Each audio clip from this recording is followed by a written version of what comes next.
Hey everyone, and welcome back to the Sweet Tea series. My name is Ariana Silva, and today I am joined by one of my best friends in the entire world. She also is someone who I get to work with every single day, my friend Emma Gibson. Hey. Okay, so tell us a little bit about yourself, what you're doing here at the foundation, and some of your educational background.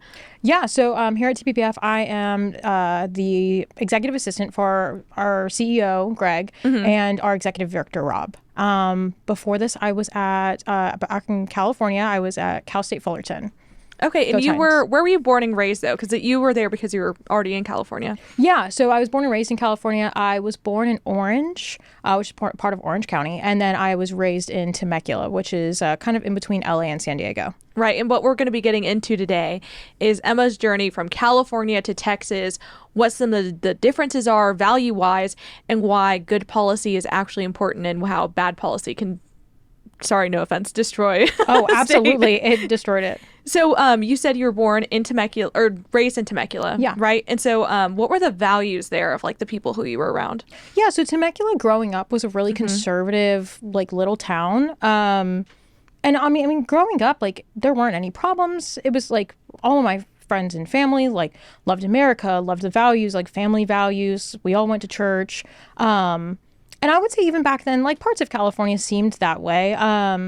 But then just as I grew up, we kind of started to see things change. A lot of people from the Bay, which is kind of, up near San Francisco, and that area moved down to Temecula and kind of changed some of the values.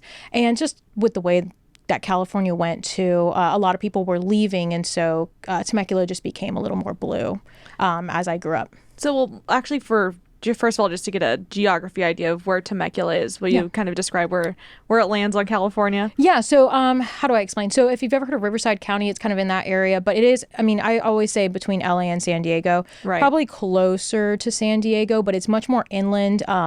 For those who've been there, it's a great wine country, a little more desert We than did do coastal. a trip together a few weeks ago where we went to Temecula. So what did you think of it? Well, the one point I can give California over Texas is the wine is actually really good there. It's fantastic. So there's your point for Thank California. We'll the rest of it, we're going to start trashing it. Yeah. So when you said that the values there were like pretty conservative-ish, what were some of the changes that happened that were really stood out to you in your... And we're talking about earlier, so like maybe middle or high school or... Yeah, it was just a lot of the kids I grew up with. I mean, a lot of their parents were very conservative, but I mean, you know how kids get like, and how you are when you're in middle school and high school. Everything your parents believe in is whatever. And two, a lot of our teachers, you could tell, were very left-leaning. And so I think it just kind of had a hold and had like a grasp on the kids I grew up with. You want to like fit in and you want to seem accepting and all of that. And so that's what the left really sold a lot of my friends. In what way? I would say a lot with like border policy and immigration, maybe with LGBT issues. A lot of them, all want to go to college. They all want it for free. Of course, I'm the one annoying kid who says, well, it's not free. It's, taxpayer money and your parents are paying for it. Yep. Which made me super popular.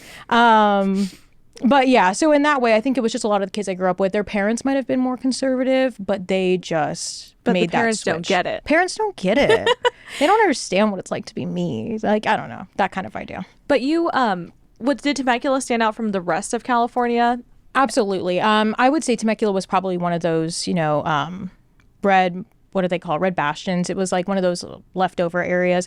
And kind of like Orange County. Orange County is considered to be very red, Newport Beach in that area. But yes, Riverside and much more inland, you start to get people who I think just live regular, normal lives. They live in normal little homes and send their kids to school. It's not like those coastal towns. And one thing you always said to me was Temecula would be great if it was a Texas city. I agree. I mean that. Yeah, it's exactly what I say. Temecula would make the best Texas town. I think if it moved here, if somehow I could lift up the whole place and bring it here, and bring the grapes and everything, bring the grapes and the great wine, it would be fantastic. It reminds me a lot of Fredericksburg from the few times I've been out there. Yeah. I mean, Fredericksburg still makes good white wine. They make good white wine. Yeah. You know what, Texas, I think the white wine is great. And I don't want a red when I'm here in Texas. It's too heavy. That's Give me true. like a nice if it's white, hot, fruity you go wine. white wine. Yeah. Right? I feel like we're both I feel like we both believe that. We agree. So what, feel like now and this is even something that's like in Texas, there's a lot of, if you're in a public high school, I feel like there'd be a kid around who doesn't identify as their gender, as like maybe like a non-binary or something different like that. Was that something that you ever saw at your school, or was it still something is that something that's newer? I mean, I would say I probably knew a kid or two who identified as another gender than what they were. It was a lot too of like the theater kids. I think they wanted to be special and out there. And so, they kind of went that route of just down with the man while they are, propping up the man or the government that they're saying that they're against. So yeah. But you also didn't just go to middle school, high school in California. You also went to university there. What was that like, and did that expose you to some of like the more values of California, or what was that experience like for you? It just seems like the worst of higher education. It was just like anything you could think of that people, it's so funny to talk about, higher education out here, and they're like, can you believe that they're not allowed to talk about like, you can't even bring up like Jesus, or you can't even do any of these things. I'm like, that's been how it is in California for years. I think too, somebody out here was complaining about, this has been a regular thing at Long Beach State and Cal State Fullerton for a while. They have separate graduations for African American students. Oh, they had that before? Oh, they had it that, forever. That was just starting like I think a few years before I graduated. No, it's been out there forever. And I guess just for age context, you graduated in 2021 is when I graduated right, from and college. I graduated in 22 from college. Yeah. Right. Yeah. Dang, so that was already a thing there. So that was already a thing. And I remember too, I was involved in student government, and you had to be so careful. I mean, we would have winter festivals, but wait, are you talking about in high school or in college this as well? is in college. Yeah. Okay. So I was involved in like our student government. And so we would put on different events and activities and stuff. Because the big reason we celebrate stuff in the winter is I don't know. We can't name it. I'll say Fullerton. You cannot name it. Or you'll look very. I mean, I think they'd look down upon you, because I wasn't even allowed to have red and white candy canes for an event because it was too Christian. Oh, it was, my gosh. It was too similar I forgot about to that Christmas. story. Yeah, to Christmas and Christ, and that is not allowed. The red and white candy canes. But we had a lot of rainbow candy canes and blue and white, and you can have all the different colors. You couldn't just do red and white. What about red, green, and white? Oh, I don't know. It might be What's too close. Jesus' favorite color, red, or what's the big fear? I have no clue. When they cane? told me that, I was so confused. I was like, how does Also, that have anything isn't to do the with idea it? of a candy cane, I always heard that it was supposed to be like Joseph's staff, right? Is that what That the sounds symbol is? right. I think I've heard the same thing. Yeah. But if it's red and white, that's his staff. But if not, then Then the it's Christian okay. symbolism. Okay. At UT, I remember that at one point they had, instead of a Christmas tree, I don't remember if they called it a holiday tree or like a holiday fern that they set up instead. It's the same thing. It's the same thing. That's like, They're like, we want the party, but Jesus, nah. no. So eventually, though, your family decided to move to Texas in the middle of college. What happened? Why? I'm glad you're here, but what are you doing here, Emma? Yeah. So what am I doing here? Well, I always wanted to move to Texas. I mean, in high school, I think my dad was offered a job out in Toyota when they started their area in Plano. And so I always wanted to move out here. But with college and all, with out-of-state tuition, I just couldn't make it work. So I told my parents, I was like, hey, like, I'll be here for college for 4 years, but after, the goal is to get to Texas. Well, COVID hit. And at that point, my parents were already kind of looking at moving to Texas because I had told them I was interested. But when COVID hit, I mean, California just went full draconian and shut down and crazy. And so my parents were done. I was done. And I want to say it was June of 2020 that we finally decided we were going to move. And it took 2 or 3 days to sell our house, and took us a month to get out to Texas. And we moved out here July of 2020. So just a month it took to get out here. And at what point did you start considering yourself a Texan? Because here, actually, I brought a surprise for you today. Oh my gosh. Okay, so Emma is one of the most Texan people, even though she's only been here a few years. So much so. Oh no. I stole something from you in your office. Yes. Okay, so I stole this from Emma's office. I can't believe I didn't see that you took that. It says, well, do you want to read it? Yes. It says, y'all can go to hell and I'll go to Texas. Yeah, the Davy Crockett quote Yes. from the Alamo, which we both remember on a daily basis. Obviously. So you became like a full-blown Texas girly pretty fast. What was that experience like in that shift from also, give me a second to put this away for... Yes. Can I toss your graduation cap? Toss it. I already Okay. threw it a couple times. Yeah. This is in celebration, not being rude in to the celebration. Texas. Yeah. Woohoo. There we go. Yeah, I mean, okay, I still sometimes think like, oh, am I a real Texan? But I remember the Alamo every day, so I think that should count. And I just had like, what was it when we went for our event? We just got to go to the Alamo and hang We out with a did. bunch of cool people. So I think that gives me my Texas card. But when I really first just like felt Texan, it's hard to like put it in words. I think it just like slowly, gradually became a thing. I don't know, just like moving here. I don't know. Like, when did I feel like a Texan is a question? Yeah, or why did you choose? Because I like one of the cool things about you is you moved to Texas and you're like, this is epic. Yes. I'm Texan. What made you feel like I was a California girl, I'm now a Texas woman? Oh wait, isn't that what you have in your bio? That is. That's my Instagram bio is California girl and Texas woman. Love it. Yes. I don't know. I'd always wanted to come out here, and so I think Texas just gave me every opportunity to shine. I mean, I don't think there's any other state where you can buy a car, buy a house so young. And so I don't know. It's just I feel like the time I really finally felt like a Texan, I was like probably like buying my house because I was like, no other place would I have been able to do this. And coming from California, where that's just not a possibility. I mean, it's not a possibility till you're probably 40 or 50 if you're lucky. But you were a 23-year-old homeowner. Yeah, I was a 23-year-old homeowner in Texas, and that's pretty awesome. That like kind of tells you why Texas is so great. That you can, if you work hard and you really try, you can achieve that pretty quick. So you were able to leave Temecula, come to the best land of the free, the Republic of Texas. But what you left behind, though, there's been some news articles recently about like what's happening in Temecula. So this is like from a Fox News report. The Temecula Valley School District's board is facing legal challenges over a ban on critical race theory instruction after its then new conservative majority voted 3-2 to the allegedly divisive curriculum in its schools just last December. But so this was reported on not only in Fox News but several other outlets that the city or the state government, I guess, is suing Temecula for, and it's not just critical race theory. I think there was also some like LGBT stuff in there. So what's happening and what's happening in Temecula? Poor Temecula. So it was pretty recent. I saw a bunch of stuff popping up on Facebook and Instagram from a lot of my old friends about what was going on with the school board. I guess what happened was, Temecula still is conservative. I kind of say it's the last place people go before they leave the state because it's kind of that last opportunity for, raising your family and having those conservative values. Well, the voters decided to put in a conservative majority. It's 3-2, I think it is. And they decided to not allow a certain book that I think promoted an LGBT activist. Well, people got upset. Gavin Newsom heard about it and basically said, Temecula Valley School District, I think it's the school board. They're terrible people. Look at what they're doing. They're spreading lies. And TVUSD did not back down for a while until Gavin Newsom decided to threaten them with a $1.5 million fine unless they did it. So $1.5 million or just accept the books. And so the school district and local parents actually have no control over what's being taught in their classroom. Yeah. So you can vote in whoever, you decide you want in there, and it doesn't matter. The state will just say, doesn't, $1.5 million fine for you. And it's the same issue. I mean, TVUSD probably got it easier. There's another school district who decided that they will not comply with the law that you have to hide what a child's pronouns and what they want to be, called.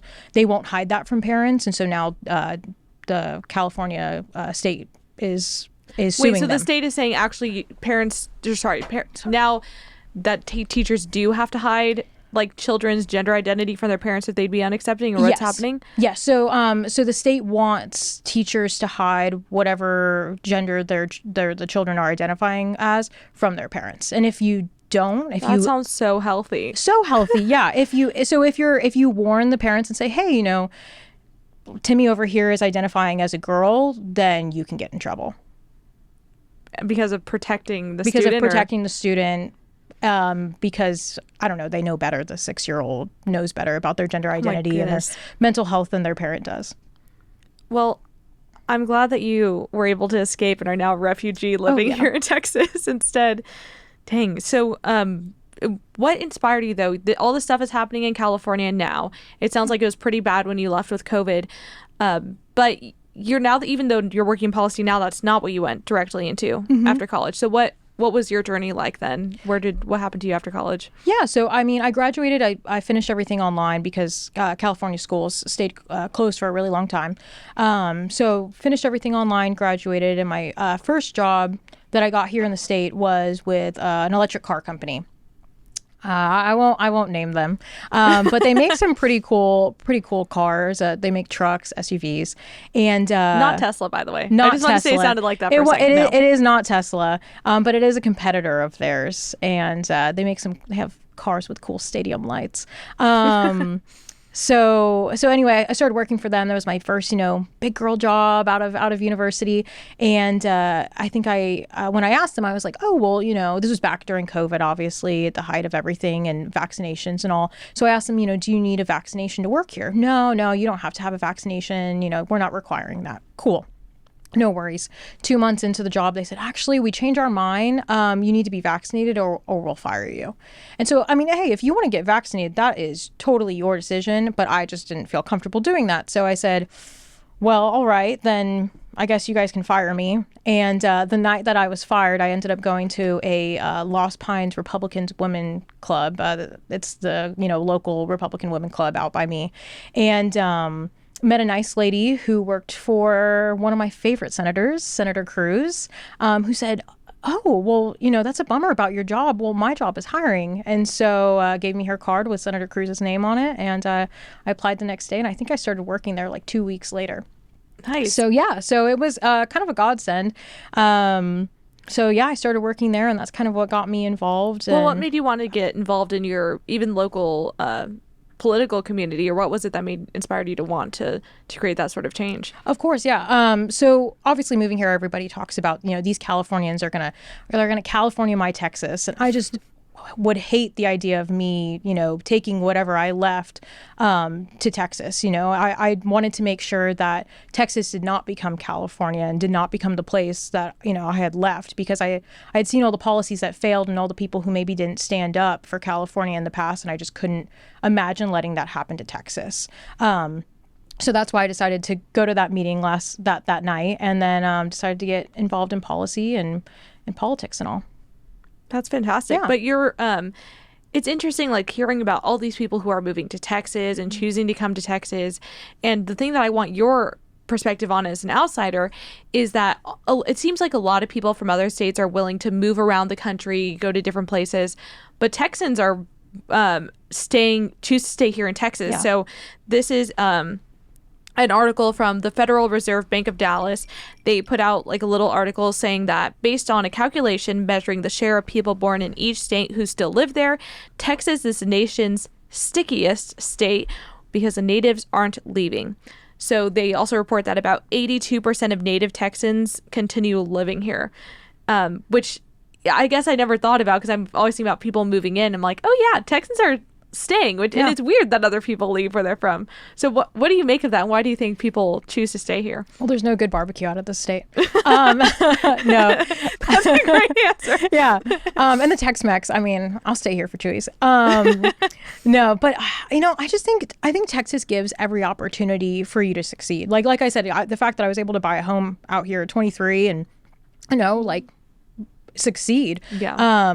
You look at places like California that offer like $16 as their minimum wage. Well, I can make more than that at Buc-ee's, and I, just got to stock some shelves. I mean, And that's because we don't enforce. You don't enforce it. And so that people actually, I think benefit from the free market working out that way. There's no hand getting involved. It's just, we need a job and we need it bad. And so we'll pay you the money for it.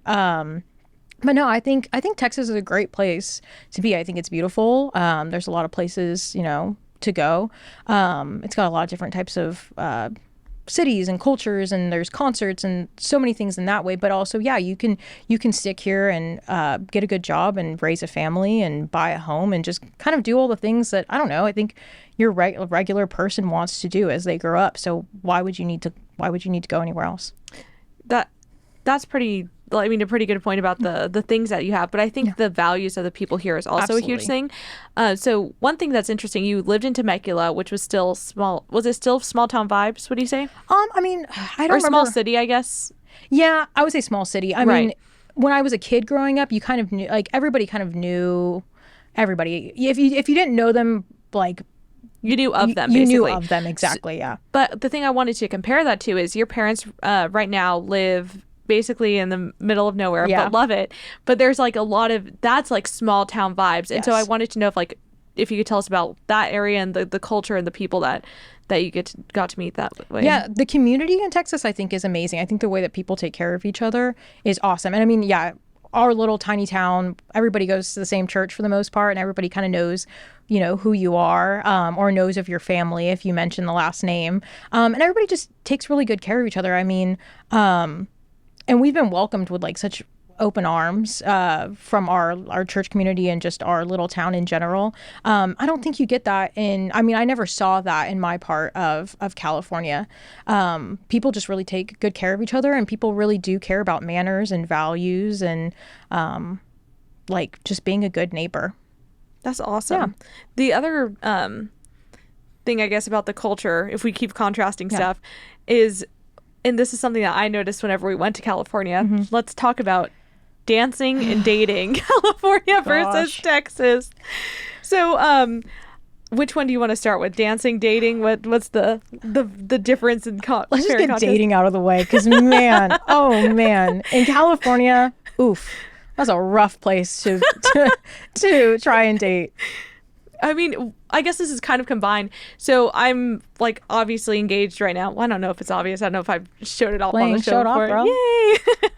But one thing that's like weird here is I guess it's just the guys that you meet. So here we go dancing together and stuff, and as a group, and like especially at some of the dance clubs or places that we go to, it's an older crowd kind of. So the men who are asking you to dance are like actually in their 60 and up actually, but they're just so nice, and they just want to dance, and you get taken onto the dance floor. You like do a little two-step, and it's it. They're gentlemanly. Whenever I have been asked out on like, and this is like before I had met my current fiance as well, but you get like asked on a date. If you say no, they're like, well, thank you for the dance, and that's the end of it.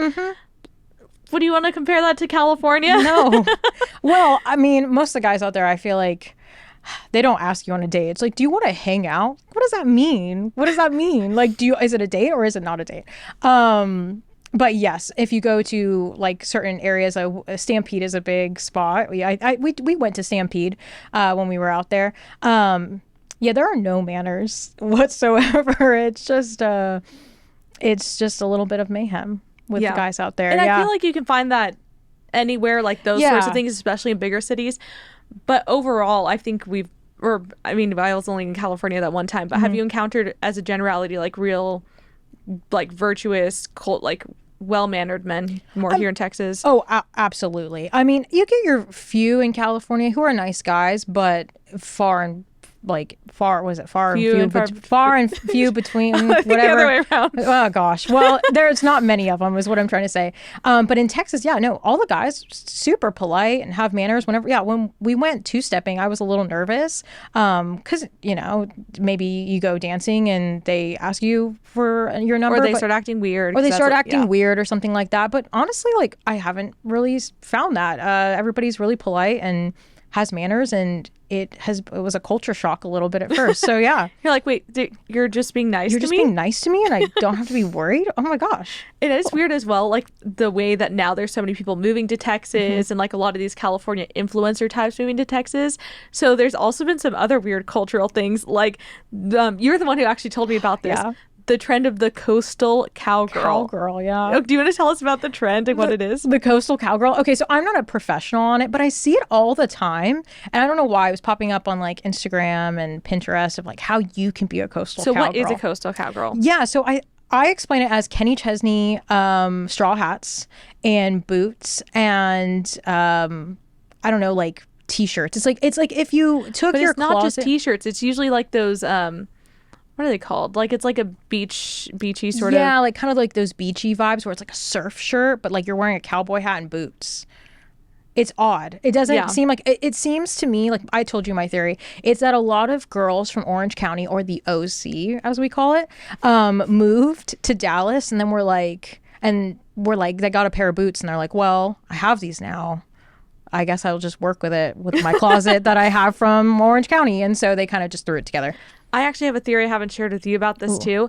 There's also like that new trend of like crocheted stuff and things like that, and I've noticed that that's appearing in there too, and it just ends up looking like this ragged look without boots and like a straw hat that's falling apart on top. Yeah, it looks like somebody just covered their eyes and then like picked all their closet, threw it, and then was like, oh, this is what I'm wearing today.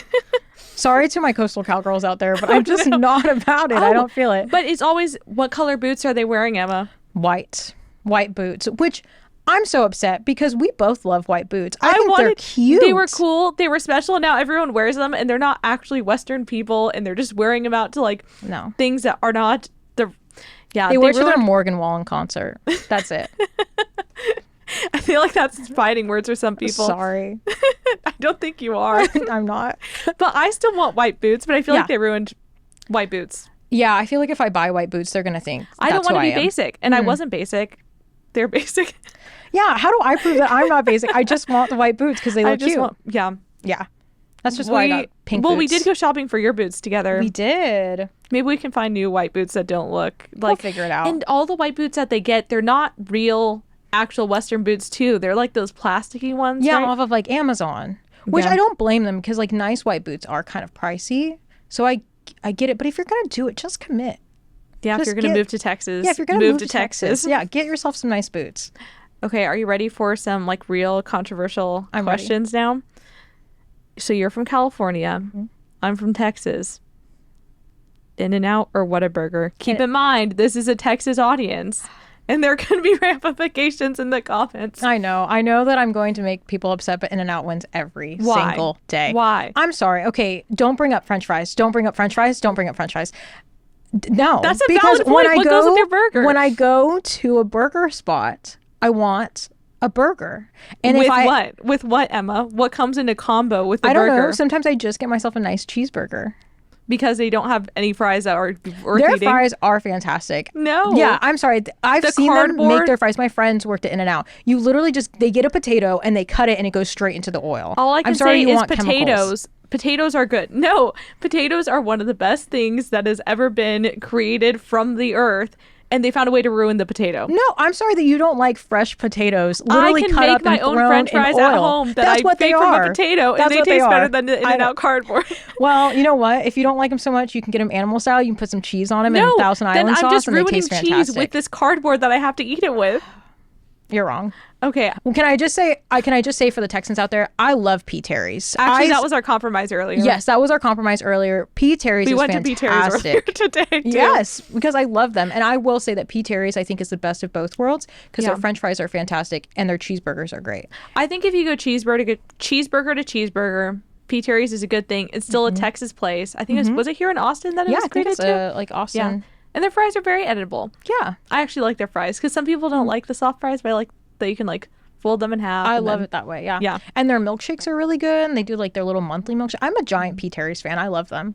I hope that one day we can convince you to stop liking In-N-Out like It'll a true happen. Texan. It'll never happen. It'll happen one day. You don't understand the joy of like, you go to the beach all day and then you like come back and you're sunburnt and then you sit in the cold In-N-Out that's like AC all the way and then you eat your double cheeseburger, French fries, and your Neapolitan shake. That is such a I don't understand because I have taste buds that can't eat cardboard fries.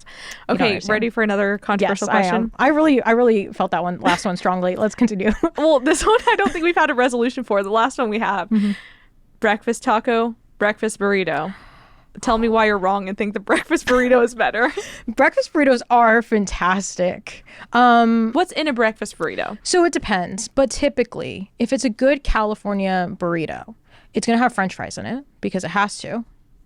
That's just how it is. I feel like I didn't know that. Guacamole, because we put avocado on everything. That is true. On I like toast, how you pronounce that too. Guacamole. Yeah. Yeah. LOL. I know. How do you pronounce it?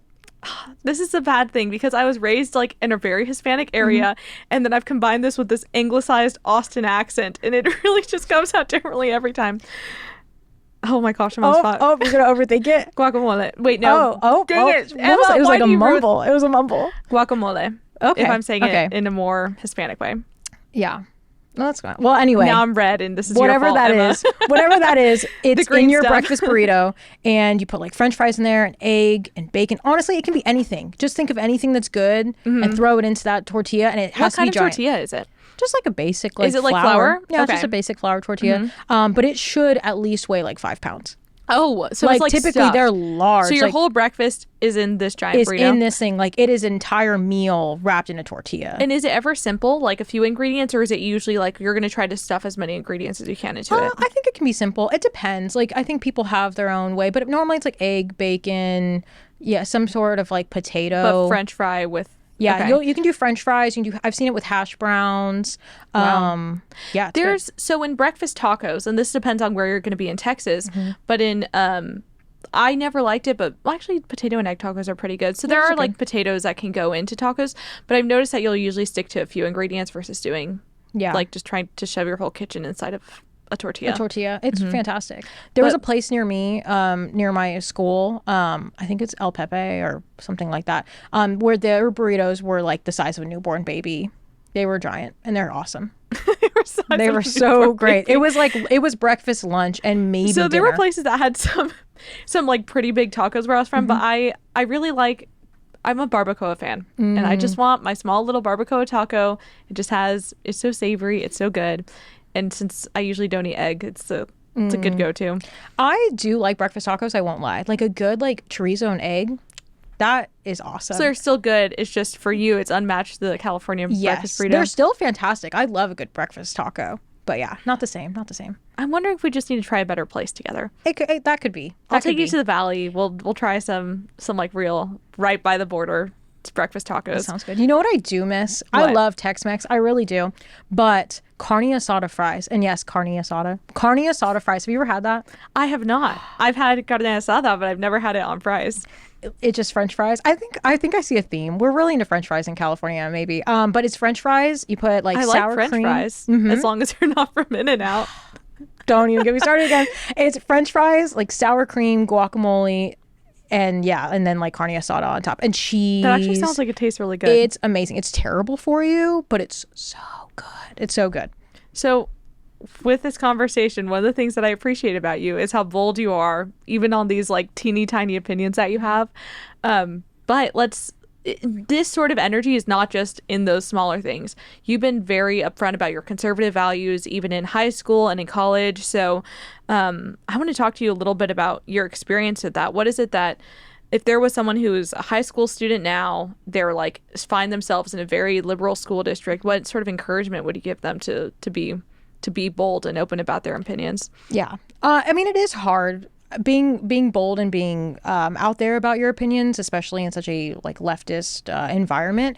Definitely comes with ridicule and loss of friendships, and it's not easy. But I think it's worth it at the end. I think if you continue to kind of go that way, you never have to like compromise on your values, and that makes life easy. I think the saying is like hard decisions make for an easy life, easy decisions make for a hard life. And I think if you follow that, you'll end up, where you need to be. And it's not that it's easy, but it's just, I think you'll feel better about yourself at the end of the day. But I also think growing up in those leftist areas made me actually have to think about why I believed what I believed, and made me have to actually argue it and come up for the reasons why. So it couldn't just be like, oh, I believe that because, Fox News told me so. It's, I actually need to find the facts on what this situation is so that I can argue it with the 20, 30 plus classmates of mine who are going to yell at me in class about it today. So did that happen in high school? Yeah, I mean, I definitely had, views on the pro-life movement that were not popular at school, and taxation in general, or just the way we So you were handle talking it all. about tax policy even before you were forced to here at TPPF. I know, what a little nerd. But yeah, I was talking about things like that, and I mean, a lot of my friends try to get you, or like a lot of kids I grew up with would try and get me on the emotional side of things, but I think leftists are good at that. But you have, facts and all, and but you were also smart and tactical about when you decided to speak up and how too, right? So what would that be like in high school? Yeah, I mean, I think there are like hills you know you need to die on and some that are not worth it. And with some people, like with my friends, you know, we could have those conversations because we actually knew at the end of the day that we cared about one another, that, you know, both of us weren't bad people. We didn't want to see bad things happen. We just believed that, you know, the solution was different, or, you know, however we get to that solution is different. I had great friends in college who are still my friends, who are very leftist, but either we just don't talk about it, or we really decide on what we'll talk about. But those conversations are easy to have because, I don't know, we both care about each other, and I know that, you know, she's grown up in a certain way that makes her believe that her side is right, and I've grown up in another way and seen different things that makes me believe that I'm right. So it sounds like for you, what you're saying is to have like productive conversations. Something that is important is actually knowing the person first. Yeah. So not only do you know where they're coming from, and so you're able to speak to where they are and understand why they believe certain things, but then they also don't assume that you're a terrible person off the bat for having those values. Exactly. Yeah. I think with friendship comes those conversations. If I talk to a stranger, I mean, they don't know. They just see me as whatever they want to see me as, and so it's easy to vilify me because you don't know me. But yeah, like my friends who I hung out with all the time, like, they know me. Like, we go to the beach and we go to school and we hang out. They've seen me in so many different times, so it's more difficult to say I'm a bad person. Yeah, I think I had a similar I guess experience where people got to know me first, and it helped. So whenever I was at UT in film classes, originally I was not as outspoken directly about my beliefs. If it came down to it, I would probably say things in a more roundabout way using their sort of language, so it's a bit more undercover. But I was able to make a couple of just, you know, friends for class that way. And whenever they eventually found out I was conservative, the response was always like, "What? But you're so nice. Mm-hmm. What do you mean you believe whatever it was?" And that was a really weird experience. But I think it was also good to create the friendship part first, because then as soon as they and you're not like hiding who you are necessarily, but whenever you create that, you're then able to make them take a step back and say, wait a second, this was a good person who disagrees with me and actually believes things that I usually associated only with bad people. Yeah. Maybe not all of them are bad, or maybe you're not necessarily a bad person for holding conservative views. And I think it makes them start having to ask themselves questions, which is always what I did with my friends too. I would just ask them about their beliefs. You know, oh, you don't like the Second Amendment, you don't like guns. Oh, that's weird. Like, I mean, what would you do in this certain situation? Like, oh, what do you think is the right choice on that? And then just ask them, well, where would that lead? Well, what if this person, you know what I mean? You just kind of start to have to actually ask them, because I think a lot of my friends who I grew up with, it was leftist policies were just what we grew up with. There was nothing to question because that's just the way it is. And their educators thought that too. So exactly. If the people you trust to learn things from are saying something. So of course you're going to trust them. So they've never had those people, you know, ask them why it is they believe that way. So when you actually have to start sitting there and asking yourself those questions, I think it starts to lead people, you know, down to at least maybe it won't completely change their mind, but it makes them a little more easy to talk to. Maybe they kind of understand where you're coming from. Great. Yeah. Well, thank you so much for coming on the show today, Emma. I really enjoyed these conversations. I still think you are wrong about In-N-Out, but maybe you can change my mind by next time. Yeah, we'll just go get In-N-Out. That works out. Anyway, we'll see you next time, guys. Thank you once again, Emma, for coming on the show. And goodbye, everyone, and happy Friday.